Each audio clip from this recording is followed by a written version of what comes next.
Ven, Espíritu Santo, llena los corazones de tus fieles y enciende en ellos el fuego de tu amor.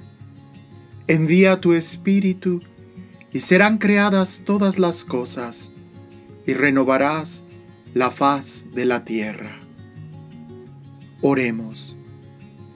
Oh Dios, que has instruido los corazones de tus fieles con luz del Espíritu Santo, concédenos que sintamos rectamente con el mismo Espíritu y gocemos siempre de su divino consuelo. Por Jesucristo, nuestro Señor. Amén. Número 1581 del Catecismo de la Iglesia Católica. Los efectos del sacramento del orden. El carácter indeleble. Este sacramento configura con Cristo, mediante una gracia especial del Espíritu Santo, a fin de servir de instrumento de Cristo en favor de su Iglesia. Por la ordenación recibe la capacidad de actuar como representante de Cristo, cabeza de la Iglesia en su triple función de sacerdote, profeta y rey. Como en el caso del bautismo y de la confirmación, esta participación en la misión de Cristo es concedida de una vez para siempre.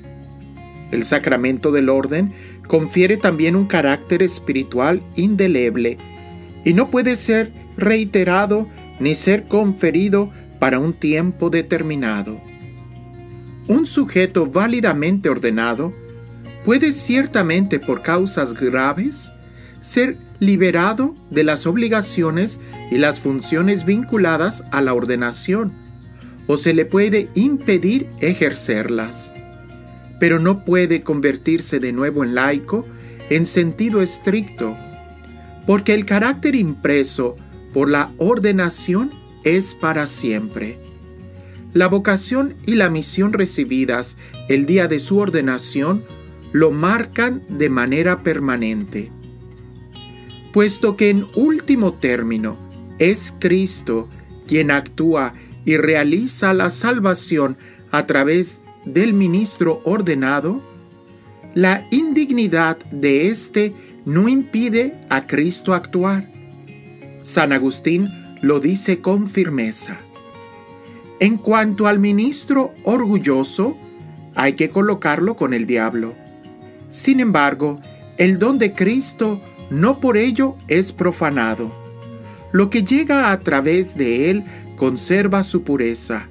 Lo que pasa por él permanece limpio y llega a la tierra fértil. En efecto, la virtud espiritual del sacramento es semejante a la luz. Los que deben ser iluminados la reciben en su pureza y, si atraviesa seres manchados, no se mancha. Creo que en este momento es oportuno que hagamos un alto, porque aunque es un párrafo muy pequeño lo que acabamos de leer, debe de darnos mucho que meditar. Dos aspectos se han mencionado que vale la pena subrayar. Uno, el carácter indeleble de este sacramento, y dos, que no depende los beneficios que este sacramento da del estado que el sacerdote o la persona tenga. Hablemos un poco sobre la primera parte, porque a veces veo que actualmente, gracias a los medios de comunicación, pues es muy fácil que nosotros veamos y nos estemos enterados de todo lo que está sucediendo alrededor del mundo. Y claro, hay algunas personas que creo que posiblemente tienen buenas intenciones, pero dada la naturaleza humana que todos tenemos, pues precisamente las malas noticias son las que a veces las que más llaman la atención y como que las que más nos urgen compartir. Y ese es el caso cuando un sacerdote deja el ministerio. Incluso ha habido sacerdotes que han tenido una participación muy fuerte en los medios de comunicación y que también se han visto en la penosa necesidad de dejar el ministerio y E incluso, o sea, ahorita se me viene a la mente el caso de algunos en donde la misma iglesia les ha pedido que dejen de prestar algún servicio religioso, que dejen de, pues pudiéramos decir, de ejercer como sacerdotes. Entonces veamos un poco qué es lo que sucede. Este sacramento imprime carácter, de tal manera que, bueno, pudiera ser que una persona pudiera fingir ser sacerdote y jamás va a poder efectuar con esa fuerza espiritual un sacramento. Nunca lo va a hacer.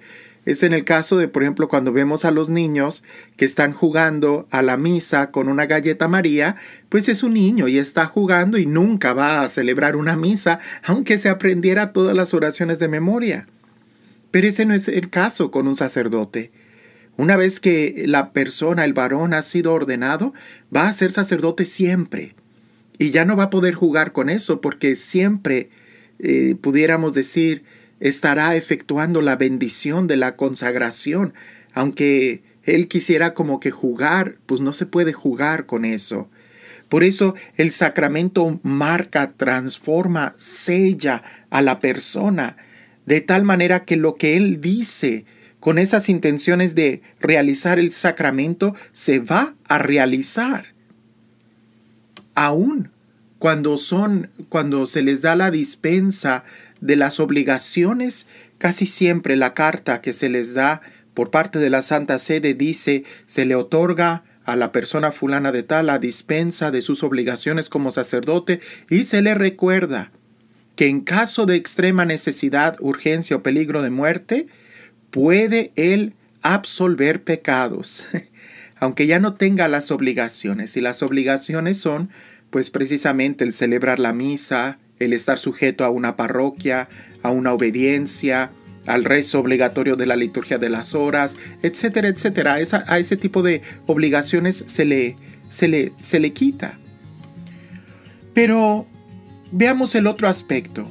¿Qué sucede cuando el sacerdote es un mal sacerdote? Y mal sacerdote no me refiero a que sea corajudo, regañón, sino a que viva en pecado.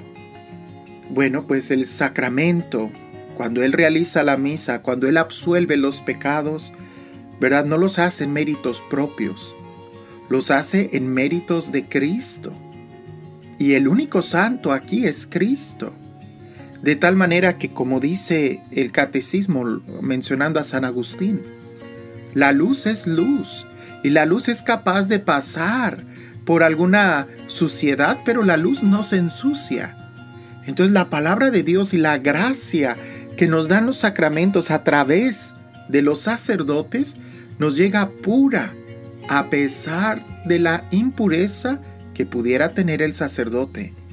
Entonces no deberíamos de fijarnos tanto en el sacerdote, sino más bien en la gracia y las bendiciones que recibimos a través de ellos, y en algunos casos pudiéramos decir a pesar de ellos.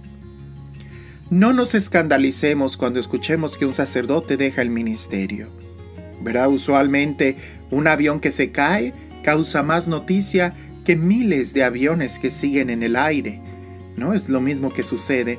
Un sacerdote que cae, pues causa más noticia que todos aquellos sacerdotes que siguen entregando su vida día con día y que viven de una manera heroica su vocación. Esos sacerdotes nunca los vamos a ver en los periódicos y en las noticias. Solamente vamos a escuchar de aquellos que han caído y que dejan el ministerio. Oremos por ellos. Pues todos nosotros, como una familia humana, pues tenemos que estar orando unos por otros, y quizás un día Dios nos pida cuentas de esos sacerdotes, porque yo como sacerdote puedo darles testimonio que en muchas ocasiones he sentido que la oración de mucha gente que está orando por mí es lo que me ha mantenido de pie en momentos difíciles.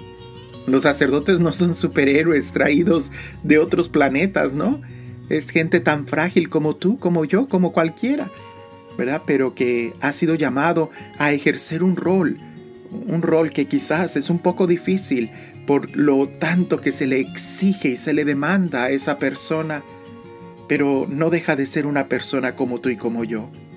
Pero lo importante aquí es, sí, oremos por ellos, pero también démonos cuenta que la gracia que recibimos de Dios cuando un sacerdote ejerce en su nombre, la recibimos por Dios, por Cristo.